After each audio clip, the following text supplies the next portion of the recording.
Bonjour à tous, j'espère que vous allez bien. Bienvenue pour ce nouveau numéro de l'Exode-Call, aujourd'hui numéro 111. Et pour ce numéro, je vous propose d'attaquer un gros morceau d'algèbre linéaire, un très beau résultat qui va venir en fait clore la suite d'exercices qui était dédiée à la décomposition de Frobenius. En effet, il y a plusieurs semaines, voire même plusieurs mois de ça, j'ai démarré une suite d'exercices qui avait tout d'abord pour but de démontrer le théorème de décomposition de Frobenius en se restreignant dans un cadre suffisamment large, mais pas trop quand même, pour permettre à des étudiants de classe préparatoire aux grandes écoles, plutôt de deuxième année, bien sûr, d'attaquer ces exercices et de travailler sur ces exercices un peu par eux-mêmes.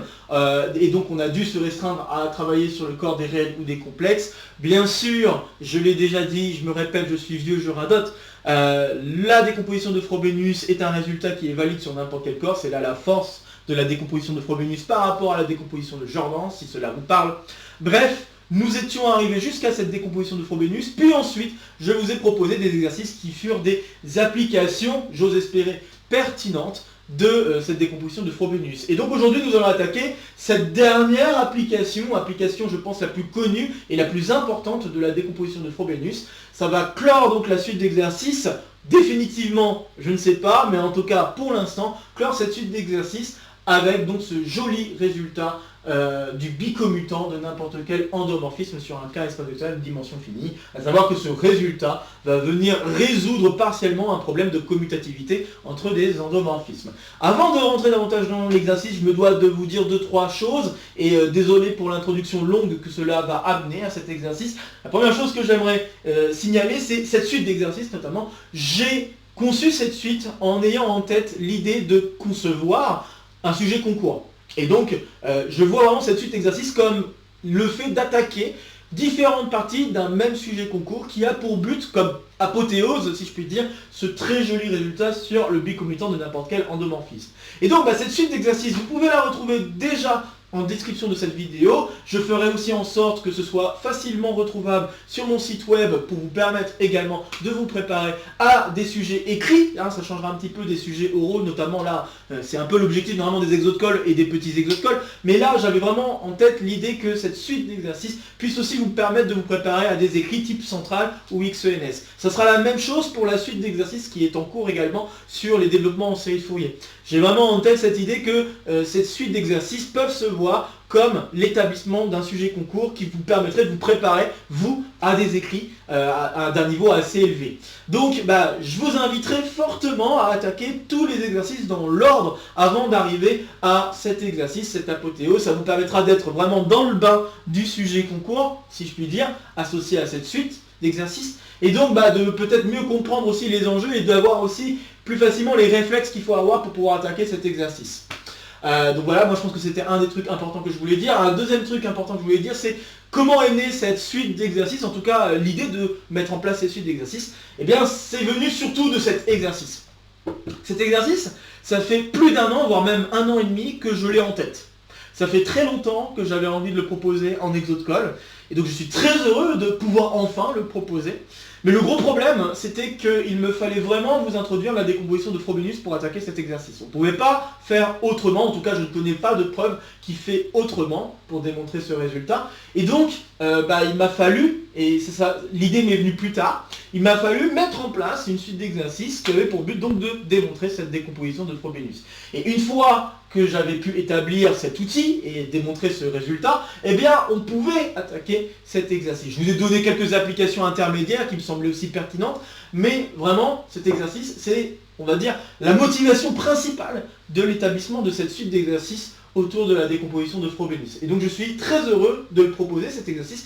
D'ailleurs, je n'étais pas le seul à penser à cet exercice. Je vais mettre ici, en bas de l'écran, un commentaire de l'un d'entre vous, et je remercie la personne qui m'avait envoyé ce message, un commentaire qui justement signale aussi qu'il voudrait voir cet exercice sur cette chaîne. Et donc, ça fait quelques mois d'ailleurs qu'il était sorti ce commentaire, donc merci à toi qui m'avais envoyé ce commentaire et qui te reconnaîtra. Et bien, voilà, ça fait partie des exercices que j'avais depuis longtemps en tête, que j'avais très envie de proposer, mais il me fallait du bagage supplémentaire, en tout cas introduire du bagage supplémentaire pour pouvoir attaquer cet exercice. Maintenant que c'est chose faite, on va pouvoir le faire sereinement.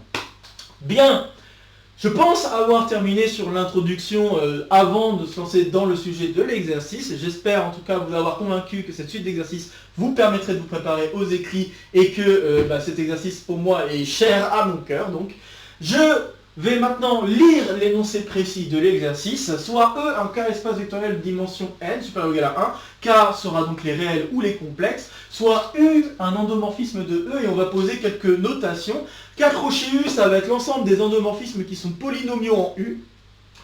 Comme de U, c'est un objet que nous avons déjà rencontré dans un précédent exotocol, c'est le commutant de U, c'est l'ensemble des endomorphismes qui commutent avec U. Qu'on soit bien d'accord, c'est pas la multiplication, c'est la composition entre les endomorphismes. C'est une façon plus simple de noter la composition. Et puis, nous allons ici nous intéresser au bicommutant, qui est l'ensemble des endomorphismes qui commutent avec tous les endomorphismes du commutant. Et, de manière assez étonnante, cette restriction est tellement forte qu'on n'a pas beaucoup de choix quant aux endomorphismes qui doivent apparaître dans le bicommutant. Et ça va être tout l'objet de cet exercice. On va démontrer que le bicommutant de U, c'est en fait qu'accrocher U. Donc c'est-à-dire que ce ne sont que les endomorphismes qui sont polynomiaux en U. Bien, pour pouvoir attaquer cet exercice, je vous invite fortement d'abord à suivre la suite d'exercices que je vous ai mis en description, mais plus particulièrement à aller jeter un coup d'œil à l'exotocol numéro 103, qui est le cœur de la suite d'exercices, c'était la décomposition de Frobenius. Je ne vais pas rappeler son énoncé complet, bien sûr on va le voir forcément, puisqu'il va falloir l'utiliser. On va le voir dans la résolution de cet exercice aujourd'hui, mais je vous inviterai fortement à aller voir par vous-même le résultat, je ne vais pas le rappeler avant de me lancer dans la résolution. Mais donc si vous voulez pouvoir l'utiliser correctement, je vous invite à aller jeter un coup d'œil à cet exotocol d'abord. Et puis, nous avons aussi l'exotocol numéro 106, où nous avions étudié le commutant de U. Et nous avons démontré d'ailleurs que le commutant de n'importe quel endomorphisme est un K espace vectoriel de dimension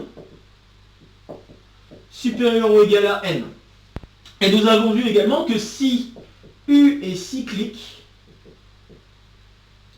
alors la dimension du commutant est égale à n. Et donc ça veut dire qu'on peut carrément décrire le commutant. Ça va avoir des ça va avoir des conséquences importantes, on va d'ailleurs en reparler dans cet exercice. Je vais me permettre aussi de signaler que ici nous n'avons pas qu'une implication, en vrai nous avons une équivalence. C'est-à-dire que U est cyclique si et seulement si la dimension de com de U est égale à n. Alors, quand j'ai proposé cet exercice, je ne m'attendais pas forcément à avoir besoin du si et seulement si. Mais finalement, je me suis rendu compte qu'on va avoir plus ou moins besoin du si et seulement si. Disons que ça ne va pas être un si et seulement si qu'on a besoin directement. La réciproque, elle est un petit peu cachée. Mais ne vous en faites pas, j'ai trouvé un moyen de vous amener justement cette réciproque sans forcément devoir démontrer cette réciproque, mais on en parlera de toute façon.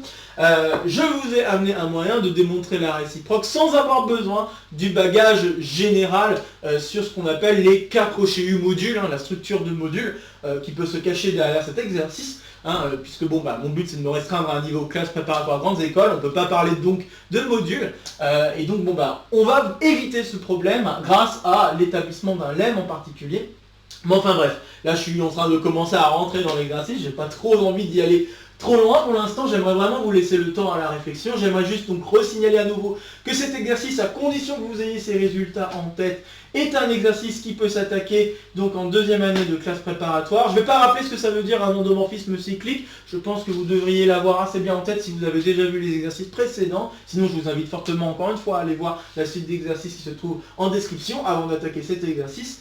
Et donc je pense que j'ai dit tout ce que j'avais à dire d'important, donc je vous invite maintenant à faire une pause sur la vidéo pour essayer de résoudre l'exercice par vous-même, essayer d'avoir des idées sur comment on peut l'attaquer, sans que je vous dise quoi que ce soit d'autre, et donc allez-y, c'est parti. Ok, j'espère que vous aurez essayé, je pense que c'est quand même un très joli exercice à attaquer. Alors je vais d'abord vous proposez de démontrer un lemme qui va servir plutôt vers la fin de la résolution, et un lemme qui va permettre en fait de démontrer la réciproque. Donc c'est-à-dire que en fait on va pouvoir montrer que si U n'est pas cyclique, alors la dimension est nécessairement strictement plus grande que n. C'est plus ou moins une conséquence du lemme que nous allons démontrer à présent. Et donc je vais vous énoncer le lemme que nous allons d'abord démontrer, lemme. Et on va l'écrire de manière matricielle. Il faut se rendre compte aussi que l'énoncé de l'exercice que nous attaquons peut se réécrire complètement de manière matricielle. Et donc ça va beaucoup nous aider pour démontrer le résultat que l'on souhaite. On ne va pas directement attaquer avec les endomorphismes, on va plutôt attaquer les choses avec les matrices. Et donc c'est quand même un peu l'objet principal de la décomposition Frobenius. Normalement vous devriez penser à cette idée de passer par les matrices pour pouvoir plus facilement manipuler les différents objets qui sont en jeu. Donc, je vais écrire un énoncé matriciel, soit A, une matrice dans Mn de... si vous voulez pas voir L, je vais peut-être mettre une autre lettre, Mk, donc Mk de K, et B, une autre matrice dans ML de K, telle que A et B sont cycliques. Là, je vais quand même le rappeler. Ici, ça veut dire alors que le fait que A soit cyclique, il existe X dans K puissance petit k, tel que on peut écrire la famille X, AX jusqu'à A puissance K, X comme étant, K-1, pardon, X comme étant une base de K puissance K. Et B aussi, donc ça veut dire qu'il existe un Y dans K puissance L, tel que, donc on a Y, BY jusqu'à B puissance L-1 Y, qui forme une base de KL. Alors donc ça nous permet d'avoir un petit rappel de ce qu'on entend par matrice cyclique ou endomorphisme cyclique. Et puis, on a aussi une autre condition, c'est que pi B, le polynôme minimal de B, divise le polynôme minimal de A. Je tiens à signaler tout de suite que comme A et B sont cycliques, ça veut dire que les polynômes minimaux correspondent aux polynômes caractéristiques, et donc par conséquent le degré du polynôme caractéristique correspond en fait à la dimension de la matrice, et cela a pour conséquence donc que l'entier K est plus grand que l'entier L, plus grand ou égal à l'entier L. C'est une conséquence assez directe des hypothèses que nous avons. Je me permets de le dire, parce que vous pourriez me dire, oui, normalement les dimensions c'est pas forcément les mêmes. Là, il y a une conséquence assez directe des hypothèses que j'ai posées. Donc je me permets de le signaler, que en effet K est plus grand ou égal à L, même si je ne suis pas obligé de le signaler. Donc nous avons ces hypothèses-là, alors j'affirme qu'il existe une matrice C, alors j'ai toujours un doute sur les dimensions, donc je vais l'écrire après, qui va être de rang maximal, donc son rang en fait ça va être égal à L, tel que on peut écrire que CA, donc CA est égal à BC. Alors maintenant que j'ai écrit les multiplications, ça devrait être un peu plus simple de voir quelles sont les dimensions de la matrice. Donc il faut que le nombre de colonnes correspond au nombre, donc le nombre de colonnes de B correspond au nombre de lignes de C. Donc ça veut dire ici je dois avoir L K, si je fais pas de bêtises. Donc ici je dois avoir un nombre de colonnes de C qui correspond au nombre de lignes. Voilà, c'est ça. Très bien. Donc j'affirme, sous ces hypothèses, qu'il existe une matrice C de rang maximal, telle que nous avons cette égalité-là. Alors je vous invite à faire une pause donc sur la vidéo pour essayer de résoudre ce lemme, donc réussir à démontrer ce lemme avant que je ne dise quoi que ce soit d'autre, et essayer de réfléchir ensuite à comment ce lemme peut intervenir pour démontrer le résultat que nous souhaitons. Et déjà peut-être commencer à vous poser la question comment ce lemme peut démontrer en fait le fait que si U n'est pas cyclique, alors la dimension de com de U est supérieure stricte à N. Ok, j'espère que vous aurez essayé. Alors je vais donc démontrer ce lemme. Preuve. Et là, pour démontrer ce lemme, on va jongler un peu avec les différentes notations. L'idée, c'est que je vais construire une fonction, un endomorphisme, qui va aller de K puissance K vers K puissance N. Et ce morphisme, je vais faire en sorte qu'il soit surjectif. S'il est surjectif, à cause des dimensions qui sont en jeu, des matrices, il va falloir alors que le rang de la matrice associée à cette application soit forcément de rang maximal, donc de rang égal à L.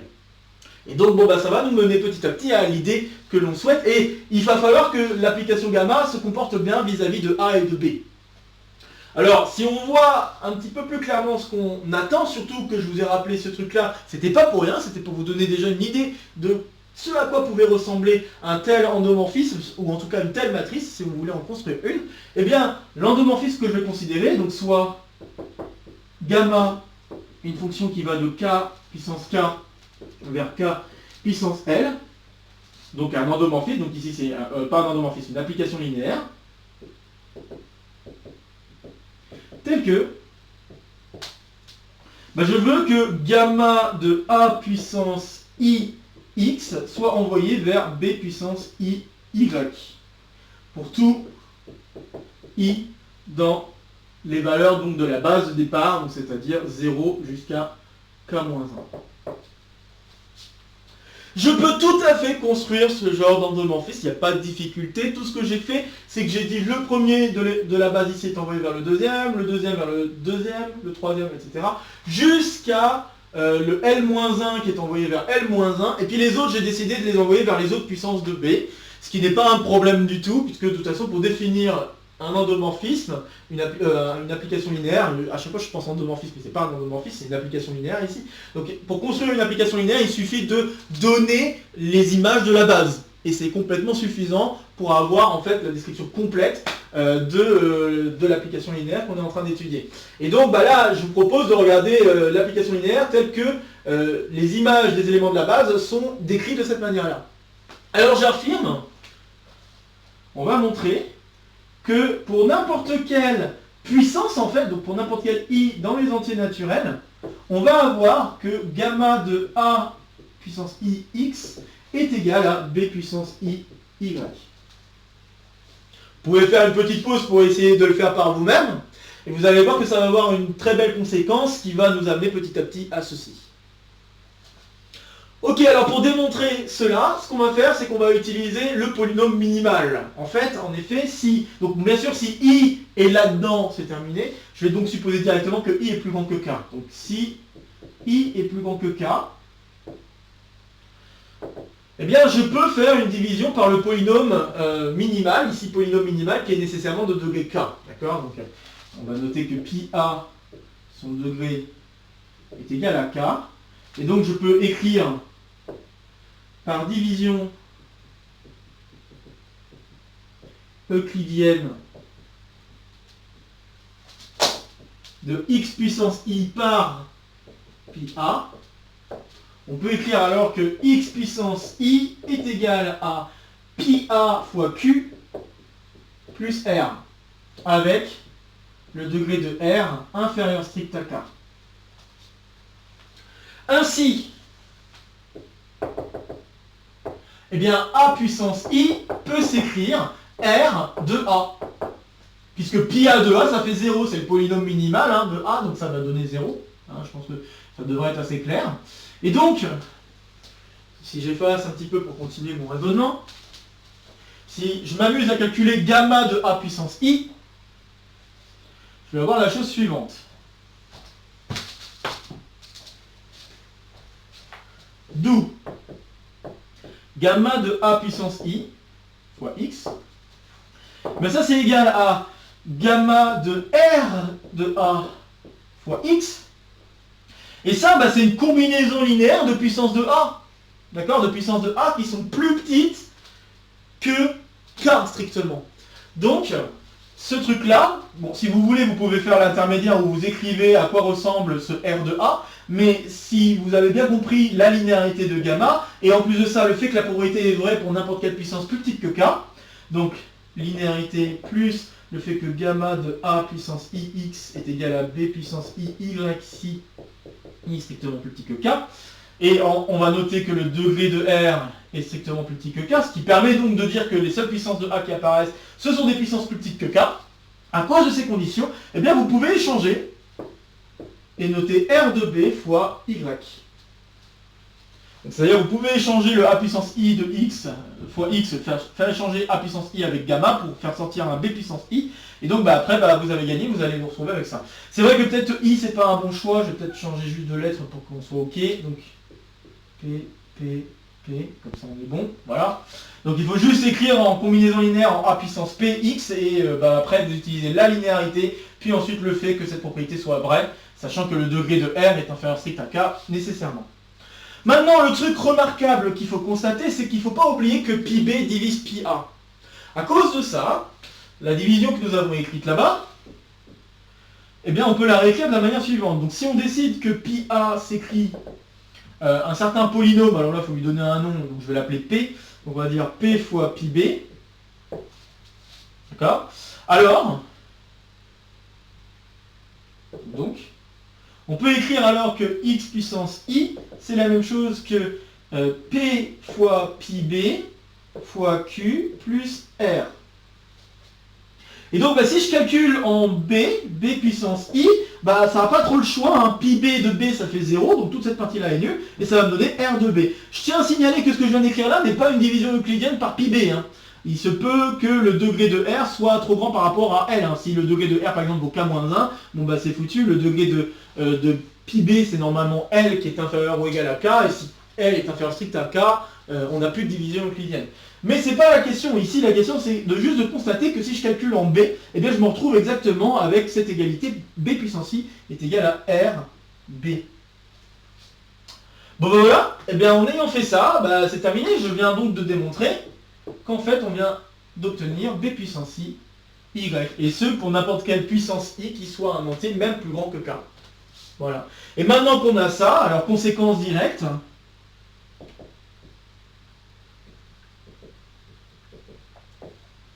on va avoir que pour n'importe quel z dans k puissance k, on va avoir gamma de a à z qui est égal à b fois gamma de z. Et pour avoir ce résultat, il suffit d'écrire z dans la base. Donc, écrire z dans la base x, ax jusqu'à a puissance i-1 x, enfin k-1 x. L'écrire dans cette base, et une fois que vous avez cette base, vous avez déjà le résultat pour ce qui se passe ici, et n'oubliez pas que vous avez la linéarité de gamma qui vous permet de vous ramener à juste calculer ces différentes images. Et ces différentes images sont multipliées par a, le seul qui aurait pu poser problème c'est le a puissance k fois x, mais nous venons de traiter que pour n'importe quelle puissance de i, on peut échanger sans problème. Donc pour puissance k, on va pouvoir échanger sans problème, et on conclut. Très bien. Alors pourquoi en effet maintenant ça va impliquer cette chose-là? Eh bien écrivez la matrice gamma dans la base, dans les bases choisies. Donc là la base notamment, à vrai dire je peux prendre n'importe quelle base, hein, la base canonique ça devrait convenir même. Donc si j'écris gamma dans la base canonique, eh bien je vais automatiquement avoir les résultats souhaités, donc automatiquement avoir cette commutativité. Donc je vais écrire. Et je tiens aussi à noter que vous avez gratuitement par construction la surjectivité. Hein. Je ne sais pas si c'était déjà clair, je ne sais pas si je l'ai déjà dit avant, mais je me permets de le répéter. Vous avez directement la surjectivité puisque les éléments de la base ici se surjectent sur les éléments de la base ici. Donc automatiquement, on fait le tour de tous les vecteurs qui se trouvent dans l'image. Ok ? Donc je vais écrire ça pour conclure. Donc, il est évident. Donc, il est évident que gamma est surjectif. Surjective. Et donc si on prend C comme étant la matrice, en posant C la matrice dans la base canonique, de la fonction gamma, alors on sait que CA doit être égal à BC à cause de l'égalité qui est ici, pour n'importe quel vecteur. Et donc la fonction gamma peut se voir vraiment comme une multiplication par la matrice C. C'est ça qu'il faut comprendre. Voilà. Bon très bien, donc on a réussi à établir le résultat voulu. Alors maintenant j'affirme, et on va en parler un peu quand même, j'affirme que ce résultat permet de démontrer que si U n'est pas cyclique, alors la dimension de com de U est nécessairement plus grand strict à N. Alors en effet, je vais quand même faire cette aparté, même si on n'en a pas besoin de manière directe, je me permets de le faire parce qu'on est vraiment à 2 pas de le faire. Donc, remarque, par rapport à le DK, donc exode-call numéro 106, donc si U n'est pas cyclique, alors ça veut dire que si on regarde la matrice, enfin la décomposition de Frobenius,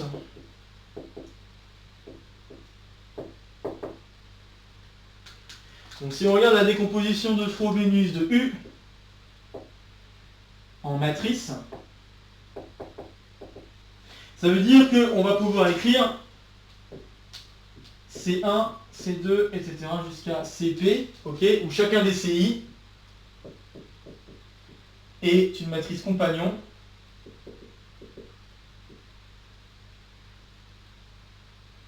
et donc induit un endomorphisme cyclique. Donc là, oui, on peut parler d'endomorphisme cyclique. Bien, et ce qu'il faut aussi constater, c'est que normalement, les polynômes minimaux de chacune de ces matrices se divisent les uns les autres. Donc c'est-à-dire que nous avons pi_p qui divise pi_p-1, etc. jusqu'à pi1. Donc c'est pi_cp, pi_cp-1, pi_c1. D'accord ? Donc on a les divisions successives. On va de toute façon l'utiliser d'ici peu de temps. Mais, donc là, la décomposition de Frobenius de U va s'écrire comme ça, ok. Et on a forcément au moins deux blocs. Donc c'est-à-dire que P est plus grand strict à 1. Parce que si c'était égal à 1, ça veut dire que l'endomorphisme U était cyclique. Or U n'est pas cyclique. Et donc, par le lemme que nous venons d'établir, nous savons qu'il existe une matrice D. Donc, normalement, pour établir la dimension, le fait que la dimension est supérieure ou égale à n, il suffit de constater qu'on peut prendre les matrices qui s'écrivent identité, C1 puissance 1, C1 puissance 2 jusqu'à C1 puissance la dimension de la matrice moins 1. Donc ça, c'est ce qui forme le début d'une famille libre, en tout cas, dans COM de U. Et puis, on peut compléter cette famille libre par d'autres vecteurs encore, et c'est ça par d'autres matrices. C'est ça qui va se passer. Donc, rappelons que la famille formée par identité N1, parce que normalement, il faut donner des noms au degré, donc si je donne NI comme étant le degré de pi CI, donc on va avoir identité N1, pique des 0, jusqu'à C1 puissance la dimension de C1 moins 1, pique des 0. Puis on continue jusqu'au dernier bloc, on a INP jusqu'à 0 et CP puissance NP moins 1. Okay. Donc cette famille-là, c'est une famille libre de COM de U. Et on peut la compléter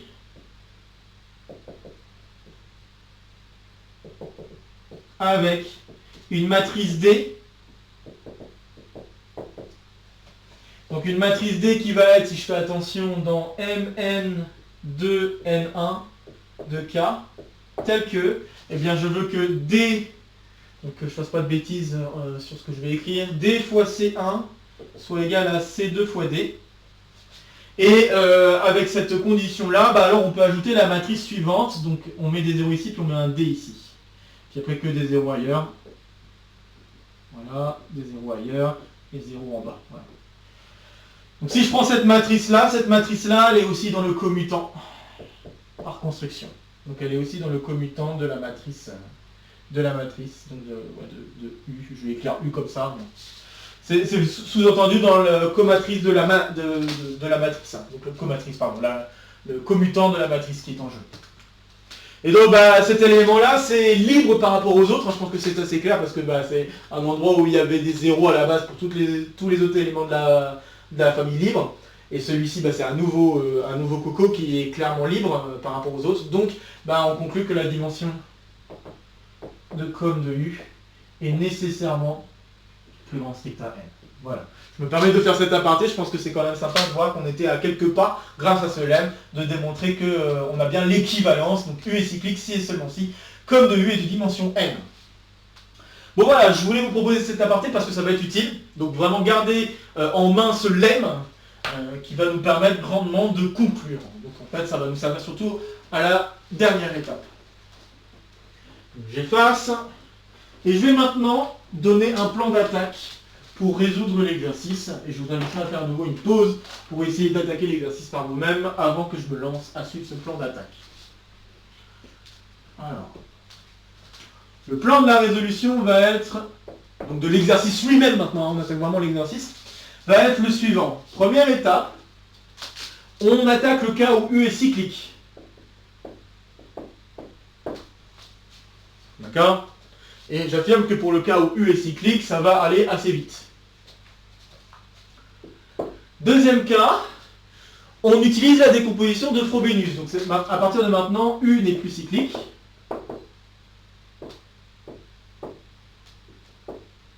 Et on utilise la décomposition de Frobenius.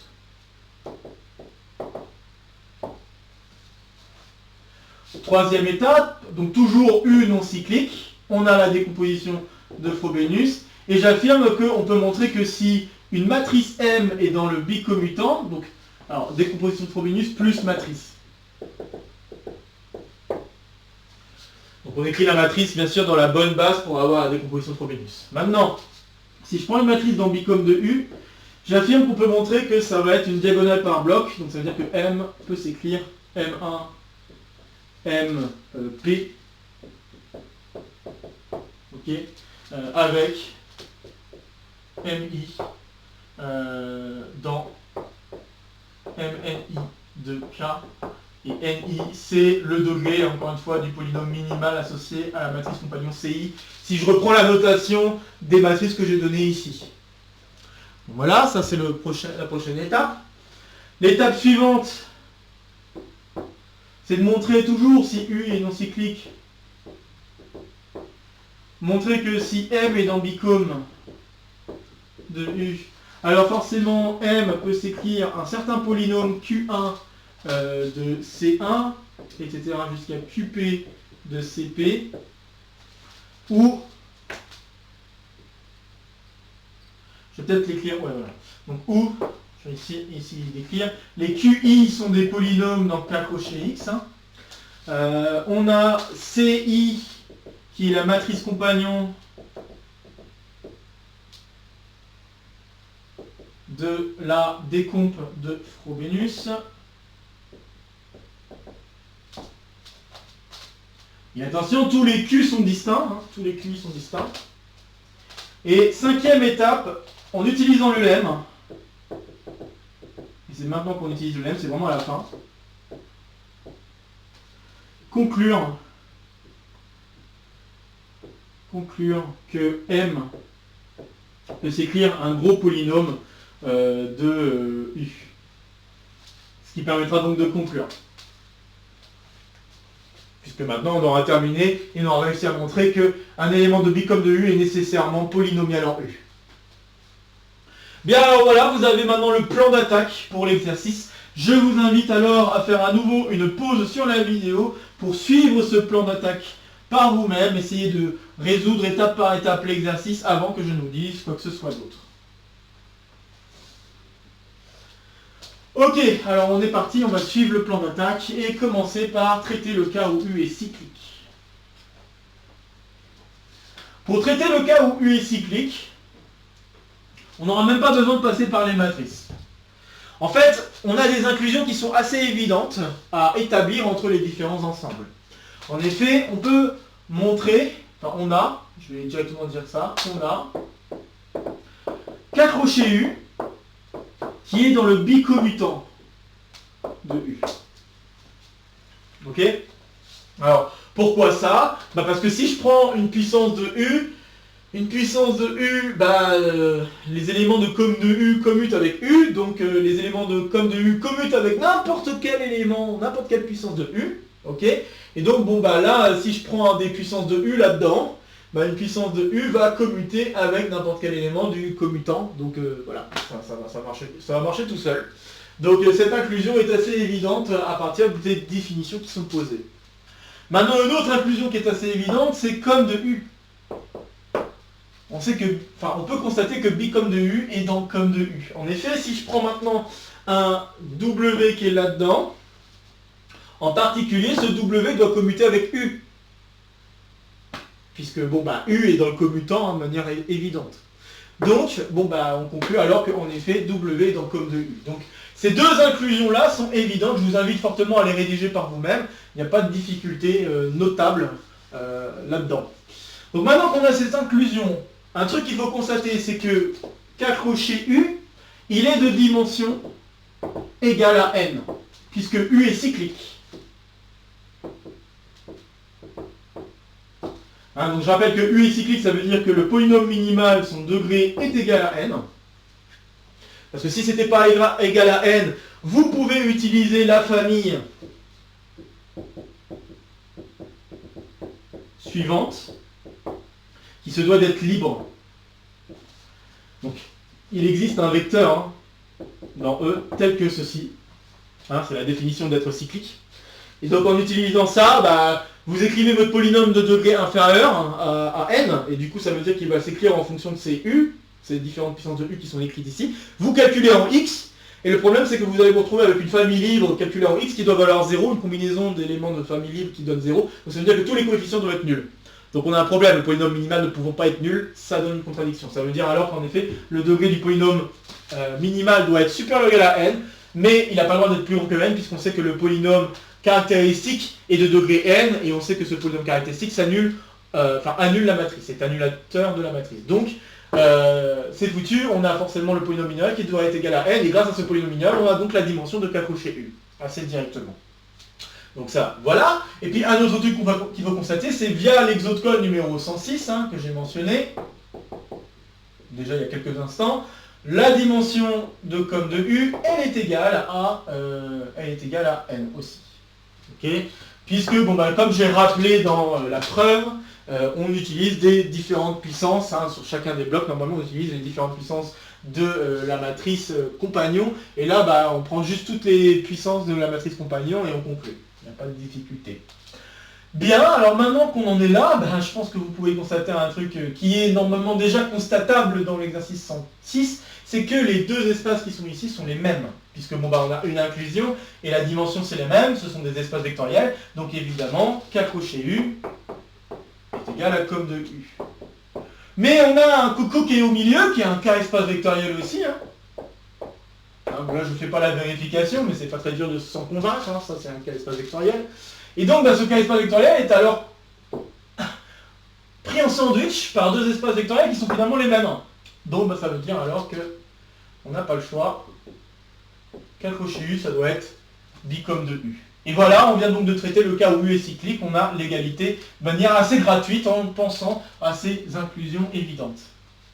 Donc ça c'était le premier cas de figure, le cas où u est cyclique. Maintenant le cas, supposons maintenant que u n'est plus cyclique.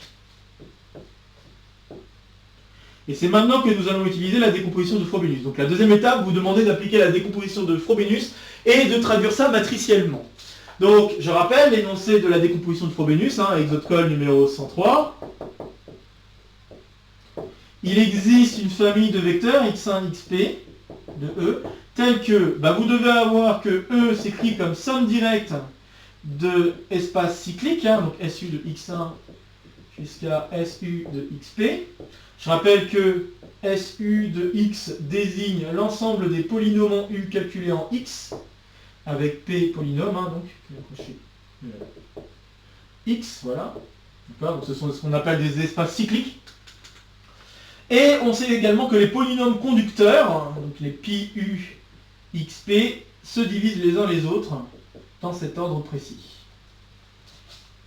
Et que le dernier que je viens d'écrire, c'est ce qu'on appelle, c'est ce qui sera le polynôme minimal. Voilà, très bien. Donc on a ces inclusions, etc. Et donc si on écrit ça de manière matricielle, ça veut dire qu'on peut trouver une base, et la base, elle n'est pas très dure à trouver. La base, c'est x1, u de x1, et vous allez jusqu'à u puissance n-1 moins 1 de x1. Puis on refait la même chose pour x2, u n2 moins 1 de x2, et puis on recommence jusqu'au dernier, xp, u np moins 1 de xp.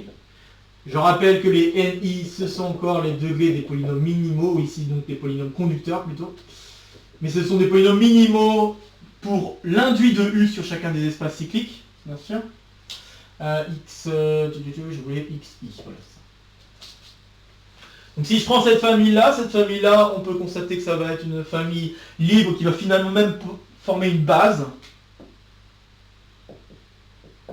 Et sur cette base, ça veut dire qu'on va avoir une matrice, donc je vais effacer, je vais écrire là, ça veut dire que la matrice sur cette base de U, ça va être une matrice qui va s'écrire avec des matrices compagnons sur la diagonale et des 0 ailleurs. Et les matrices compagnons sont donc de dimension NI, hein, chacune. Hop.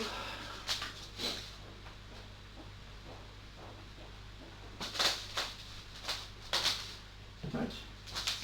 Donc, où CI est une matrice dans MNI de K avec, qu'est-ce que je voulais, oui, CI compagnon.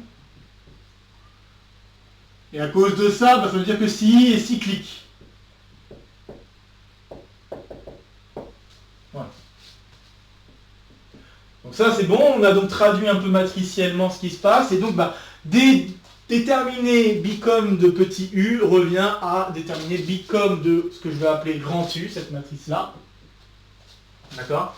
Et une fois qu'on aura réussi à déterminer bicom de grand U, alors on aura bicom de petit u. Hein. Je pense que c'est... Voilà, ce sont des énoncés totalement équivalents. Réécrire tout ça sous forme matricielle, c'est pas très coûteux. Bon, alors maintenant, 3. On a toujours U qui n'est pas cyclique. Et j'affirme que si on prend un élément dans le bicommutant, il va pouvoir s'écrire comme diagonale par bloc, avec chacun des éléments de la bloc, de ces blocs, pardon. Ça va être des matrices de taille NI, donc NI croix NI. Alors bah, on va écrire la chose de manière générale. Si je prends M, ma matrice, elle va forcément s'écrire comme ceci, enfin, par bloc. Donc M1P, MP1, MPP, avec MIJ, une matrice qui va se trouver être, alors il ne faut juste pas faire de bêtises, donc le nombre de lignes ça va être NI, le nombre de colonnes pardon, ça va être NJ. Voilà ceci.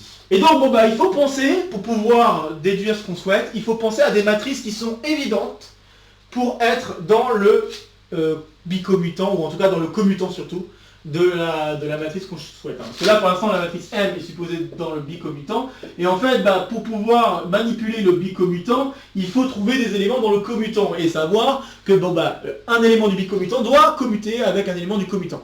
Et il faut constater que, par exemple, la matrice où on met une identité de taille NI fois NI, dans le bon emplacement et des zéros ailleurs, ben ça c'est clairement dans le commutant de U.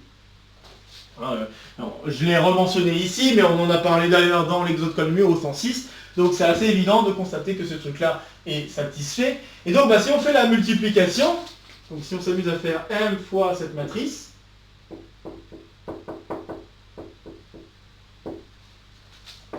alors si je le fais dans ce sens-là, il faut juste faire un petit peu attention.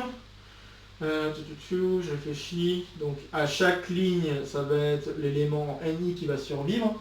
Donc si je fais pas de bêtises, donc on doit avoir normalement MI1,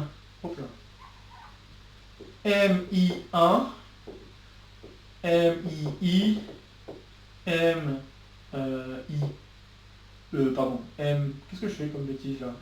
Ouais, parce que je me disais. Faut pas échanger ligne et colonne quand même. Donc M1I, MII, MPI. Voilà, c'est ça, c'est mieux. Puis on a des zéros ailleurs. Et si je fais la multiplication dans l'autre sens,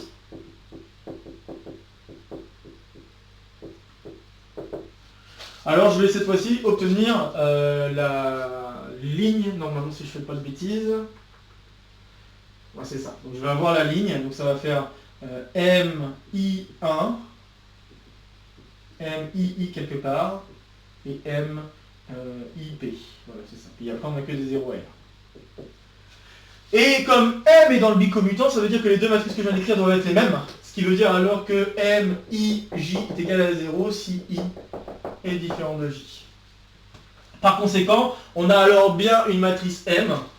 Donc, M s'écrit M11 jusqu'à MPP avec MII matrice dans MNI de K. Donc voilà, ça c'est fait. Alors maintenant, je vais simplifier l'écriture et écrire M1 jusqu'à MP. Ok, hein, donc MII égale MI maintenant. Hein, pour simplifier, hop. Et donc maintenant, montrons que les MI sont forcément des polynômes par rapport à la matrice compagnon qui est en jeu. Hop. Et pour cela, on va utiliser tout simplement le fait que U doit être dans le commutant. C'est tout bête, hein. Vraiment la preuve, comme là je suis en train de le faire, c'est juste de ressortir des matrices qui doivent être dans le commutant, et donc en sortant certaines de ces matrices, on va avoir des relations.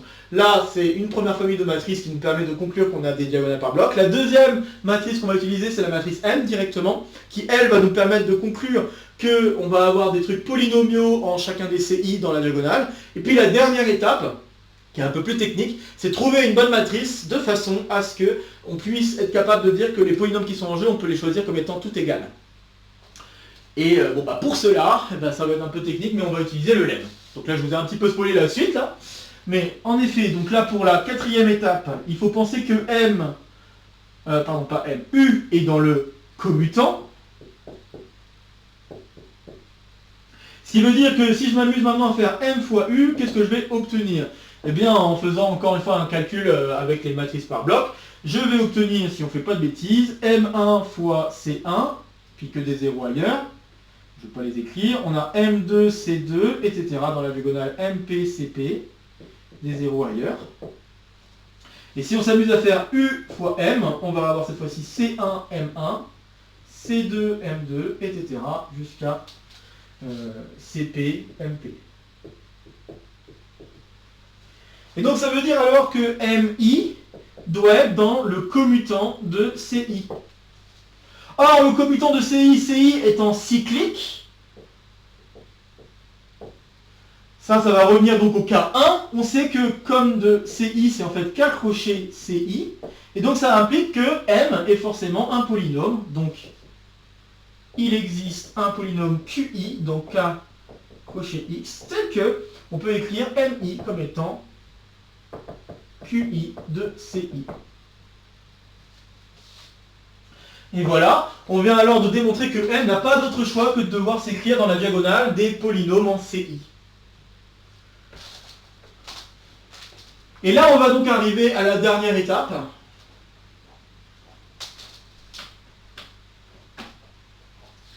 Qui est liée au lemme, assez directement. Donc, cinquième étape.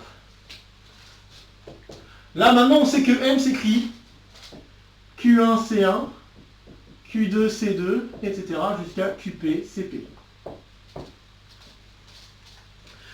Si vous vous souvenez donc de chacun des CI, on l'a utilisé d'ailleurs pour démontrer le fait que si U n'est pas cyclique, alors comme de U est de dimension supérieure ou égale à N, vous devez vous souvenir qu'en effet, le fait de faire intervenir cette matrice qui va être surjective, etc., va pouvoir permettre d'échanger le rôle de CI avec CI plus 1 par exemple.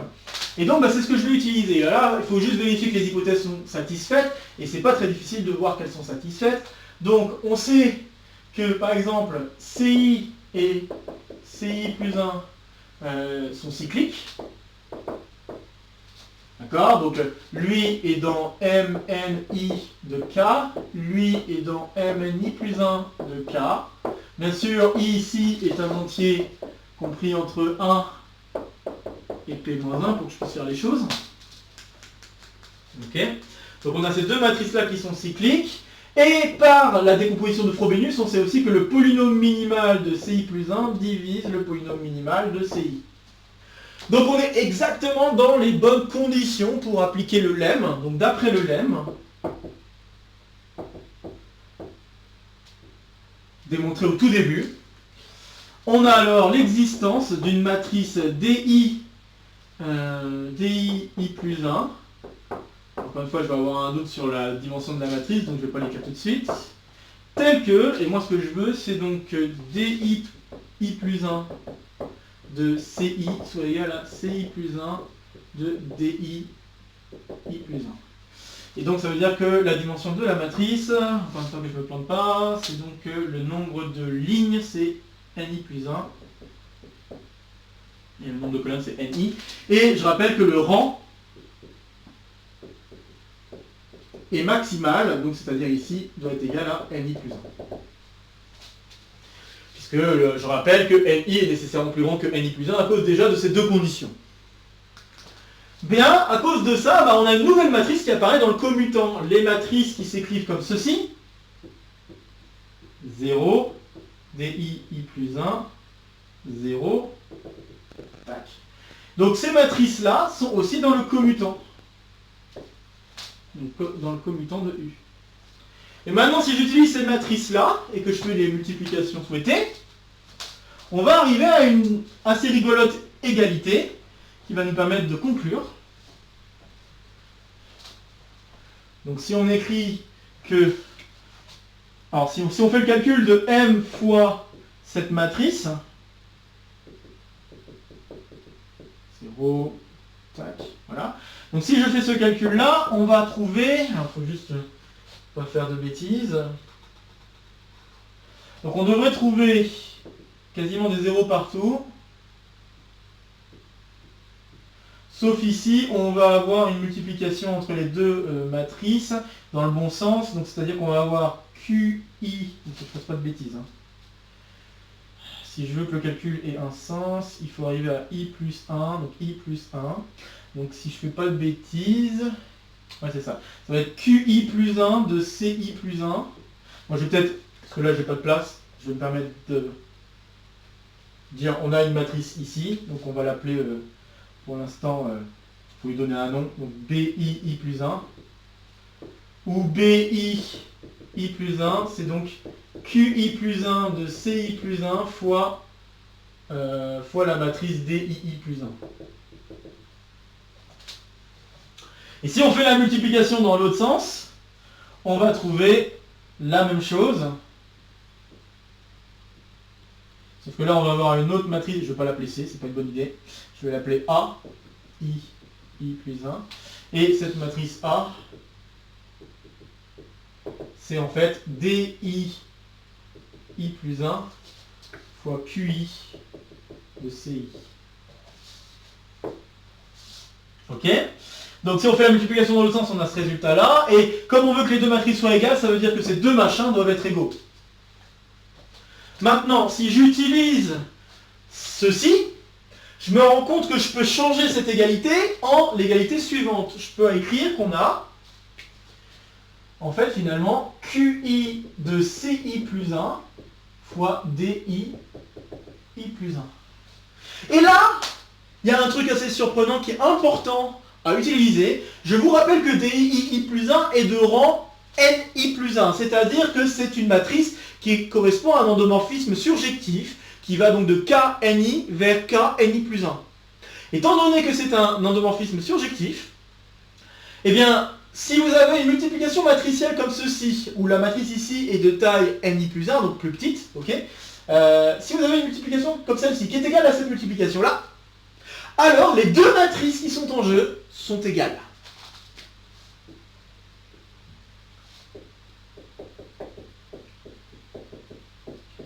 Donc QI de CI plus 1 est égal à QI de CI plus 1. Car DI I plus 1 est de rang maximal,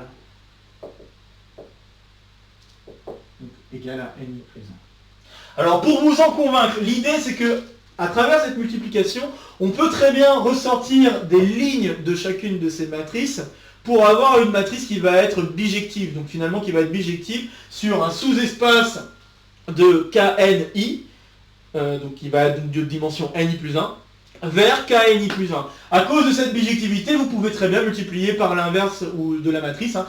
Vous pouvez multiplier par l'inverse de la matrice ici, et ça va la faire sauter.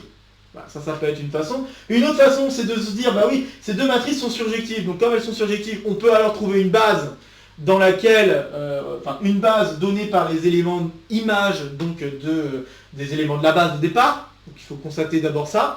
Et puis une fois qu'on a constaté ça, eh bien, on peut alors trouver une base dans laquelle on peut exprimer ces deux matrices. Mais ces deux matrices, bah, voilà, c'est à cause de cette multiplication, hein, sur la même base, hein, c'est ça qu'il faut remarquer, sur la même base, on va avoir ces deux matrices comme expliquant quelle va être l'application, l'endomorphisme que l'on aura appliqué. Donc soit vous le voyez comme, je répète, soit vous voyez comme DII plus 1, vous prenez une sous-matrice en prenant les bonnes lignes, puisque c'est surjectif, donc vous pouvez toujours trouver des lignes dans lesquelles on va se retrouver avec une matrice de taille NI plus 1 qui va être bijective, donc une matrice inversible, et vous l'inversez, et vous gagnez. Donc soit vous faites ça, soit vous voyez cette surjection, vous voyez ce truc-là en termes endomorphisme, vous prenez une base donc de KNI, cette base va forcément être envoyée vers une base de KNI plus 1, et en fait, si vous traduisez l'endomorphisme sur cette base image, et bien forcément la matrice va être, sur cette même base, va être égale à celle-ci comme à celle-ci. Donc c'est ce qui va impliquer l'égalité. Vraiment, voyez-le comme vous voulez, mais surtout, le point important qu'il faut constater, c'est l'hypothèse du rang, donc notamment l'hypothèse que DII plus 1 est lié à un endomorphisme surjectif. C'est vraiment ça qui fait marcher le truc. Donc on a égalité entre ces deux trucs-là, et ça veut dire quoi? Ça veut dire que QI de CI plus 1, voilà, ça veut dire que je peux remplacer le polynôme QI plus 1 par QI. Et donc, là je viens de me démontrer que c'est vrai pour n'importe quel I compris entre 1 et P-1, ce qui signifie alors, par une légère récurrence, une petite récurrence, donc par récurrence évidente, on a, pour tout I dans 1P, QI de CI qui va être égal à Q1 de CI. Puisque je peux démarrer avec Q1, Q2 et voir qu'en fait que c'est la même chose que Q1 de C2. Puis après je refais la même chose Q1 de C2 avec Q3 de C3. Et je conclus alors que Q3 de C3 c'est la même chose que Q1 de C3, etc. Donc on a un seul et même polynôme pour tout le monde. On conclut alors que M c'est donc Q1 de C1 jusqu'à QP de CP. Et on sait que les calculs de puissance de matrice, etc. se comportent super bien en matrice diagonale par bloc. Et donc on conclut alors qu'en fait on a Q1 de C1 CP. Et ça c'était exactement notre matrice correspondant à U. Donc qu'est-ce qu'on vient de démontrer? On vient de montrer que M doit être polynomial en la matrice U. Et donc on conclut.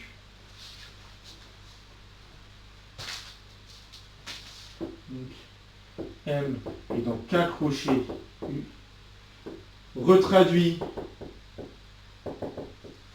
en termes d'endomorphisme, en termes d'application, d'endomorphisme, en termes d'endomorphisme.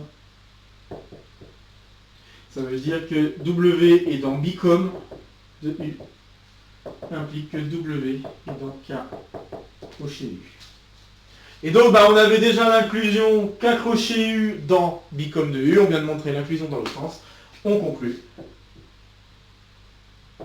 que, en effet, Bicom de U est égal à K crochet U. Ceci termine la preuve. Et voilà, nous avons donc fini cet exercice et nous avons démontré le résultat souhaité. Bicom de U, c'est bien l'ensemble des endomorphismes qui sont polynomiaux en U. Alors, bien sûr, ça ne résout pas entièrement le problème de commutativité, ça résout partiellement un problème de commutativité. Si on veut vraiment résoudre complètement le problème de commutativité, il faudrait regarder davantage à quoi ressemble COM de U, et pour vraiment l'étudier de fond en comble, la bonne chose c'est d'essayer d'utiliser des questions de structure de K crochet U module. Tout ce qui est derrière ces calculs, qui est sous-jacent à ces calculs, c'est structure de K crochet U module, et notamment dans le lemme, je vous l'ai caché, mais il y a déjà une structure de K crochet U module qui se cache. Voilà, ces structures-là peuvent permettre de construire les matrices, toutes les matrices qui peuvent apparaître dans le commutant. Mais là, le truc important qu'il fallait souligner, c'est l'existence d'une matrice assez particulière qui nous permet de conclure que les polynômes qui sont en jeu sont les mêmes. Et c'est ce lemme en fait, c'est vraiment le lemme technique qui nous permet vraiment de constater qu'on n'a pas que les puissances de matrices compagnons qui peuvent permettre d'avoir des éléments dans le commutant. Il y a aussi ces matrices-là, DII plus 1, qui peuvent permettre d'avoir d'autres matrices. Et bien sûr, on peut s'amuser à faire la même chose pour les autres matrices, parce que là j'ai mis DII plus 1, mais rien n'aurait empêché de faire DIJ avec J plus petit que I, et faire la même utilisation du lemme pour conclure qu'on a l'existence d'une matrice surjective DIJ telle qu'on a ce truc-là. Et à partir de la matrice surjective, après il faut se dire, bah oui, mais les coefficients, après je peux choisir de les mettre à 0 ou pas, il peut y avoir certaines choses qui peuvent changer. Bon, attention, il y a quand même des limites à ça, mais il peut y avoir certaines choses qui peuvent changer et qui peuvent nous amener à des résultats qui nous permettent de décrire complètement le commutant. Bon, bien sûr, il n'y a pas un énoncé précis pour décrire complètement le commutant, mais j'imagine qu'il y a moyen de, en tout cas, ajouter de nouveaux éléments encore au commutant en utilisant ces matrices surjectives dont on a parlé dans le lemme. Mais j'espère que vous voyez en effet de manière sous-jacente que même si on n'avait pas besoin en tant que tel de l'équivalence entre U cyclique, le commutant et nécessairement dimension n, on avait quand même besoin de ce morceau, donc de ce lemme, qui permet de conclure justement l'équivalence, hein, donc le sens notamment réciproque, et donc on le fait par contraposé, en disant que U n'est pas cyclique, blabla, comme je l'ai fait là en petit aparté après le lemme. On avait vraiment besoin de cette famille de matrices pour pouvoir conclure à la fin que les polynômes qui sont en jeu sont les mêmes. Et vraiment un truc assez rigolo, peut-être que vous ne pensez jamais, c'est ce truc-là, le fait d'avoir une égalité de matrices ou de multiplication de matrices, ou le machin du bout là, à droite, voilà, la matrice qui se trouve à droite est une matrice de rang maximal. Eh bien en effet, sous certaines conditions, donc là la dimension des matrices qui sont à côté sont exactement de dimension ni fois ni, donc sous ces conditions-là, on peut affirmer qu'en effet on peut retrouver les matrices qui sont de l'autre côté, juste en disant qu'on extrait la matrice inversible qui se cache derrière DI plus 1. Donc c'est quand même assez surprenant ça comme résultat, et peut-être qu'on n'y pense pas beaucoup, mais je vous invite vraiment à y réfléchir par vous-même, et vous allez constater par vous-même, j'ose espérer, que ça marche vraiment très bien, et que ça peut être une propriété que vous pourriez chercher à utiliser pour des égalités matricielles. Ça pourrait même être l'objet d'un petit exo de colle, si vous voulez vous entraîner à voir comment ces choses-là fonctionnent. Bien, je pense qu'on a suffisamment dit de choses concernant cet exercice, hein, ce fut assez long, mais j'espère que cet exercice vous aura plu. En tout cas, moi j'ai été très heureux de pouvoir vous parler. Ça faisait longtemps que, comme je l'ai dit déjà au début, je l'avais en tête cet exercice, et donc je suis très heureux de pouvoir enfin vous le proposer et vous en parler. Donc comme d'habitude, n'hésitez pas à partager la vidéo si vous connaissez des camarades qui pourraient être intéressés par cette vidéo ou par le contenu de la chaîne de manière plus générale. N'hésitez pas à laisser en commentaire vos questions, vos remarques, vos retours concernant cet exercice. Et encore une fois, je vous invite fortement à vous lancer dans la suite d'exercices pour pouvoir vous mettre vraiment dans le bain et peut-être mieux comprendre ce que nous avons fait ici. Bon, je pense que je ne vais pas me répéter trop, hein, donc on va continuer. Comme d'habitude, ici, ça sera pour me soutenir. Ici, ça sera pour vous abonner. N'oubliez pas d'activer la clochette. De nouvelles vidéos vont se proposer à vous pour continuer à faire le tour de la chaîne. Et sur ce, je vous retrouve très vite pour de prochaines aventures mathématiques. Portez-vous bien et à très bientôt. Salut à tous!